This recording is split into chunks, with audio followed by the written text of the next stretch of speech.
understand why none of the conspiracy people never mentioned that Donald Trump's probably the person that murdered Jeffrey Epstein. I don't know, like, it makes the most sense that he would be the one to order it, okay? And to speak to all the conspiracy people out there, I'm gonna speak in your language. I made a chart, okay? I made a chart about why I believe that Donald Trump probably is the one who murdered Jeffrey Epstein. Jeffrey Epstein and Donald Trump right here, they were best friends for over a decade. That is in Jeffrey Epstein's own words on tape. He and Donald Trump were best friends for over a decade. We have pictures of Ghislaine Maxwell, Jeffrey Epstein, Donald Trump, and his wife, all of them all hanging out together. Donald Trump even knew what Jeffrey Epstein was into.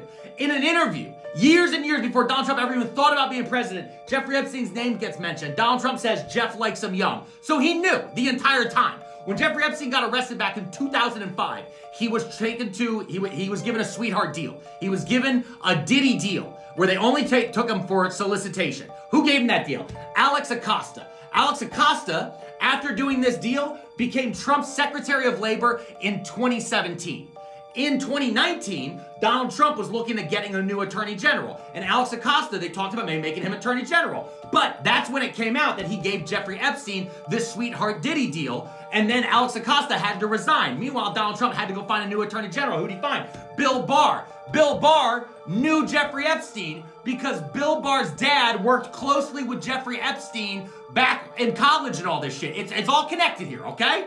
So, Jeffrey Epstein gets arrested again. He's thrown into a federal penitentiary. That federal penitentiary is overseen by the Attorney General and the President through the Federal Bureau of Prisons. The FBI and the Department of Justice, they seized 10,000 hours of video. They got it in 4K. There's a list, a blackmail list, all this different stuff, right? And then suddenly, Jeffrey Epstein shows up dead one day. And everybody's saying in the FBI, they're like, it's a suicide. But everyone's like, that doesn't feel like it. It doesn't fucking feel like it. It doesn't fucking feel like it. Meanwhile, we fast forward a few more months. Ghislaine Maxwell gets arrested. What does Donald Trump do? He goes into a press conference and he says, I wish her well. And then she never fucking talks. She never talks. She could have turned state's evidence against all these fucking people, but she never does. She stays quiet because she knows what they did to Jeff. Now, 5 years later, here we are. We're in Trump 47. Take two. Suddenly, we got Pam Bondi and Kash Patel and Dan Bongino. These two did podcasts talking about the Epstein list all the fucking time, about how when they get power,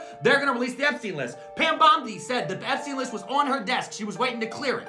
And now they've gone and said that that doesn't even exist anymore. That there's nothing there. There is no evidence. Case closed. Jeffrey Epstein, he did it to himself. And now Donald Trump's out here saying, oh, we shouldn't be talking about Epstein. We should talk about all these other different things. Also, meanwhile, same cabinet, by the way, new cabinet, RFK Jr., he was on the list. He flew on the plane twice.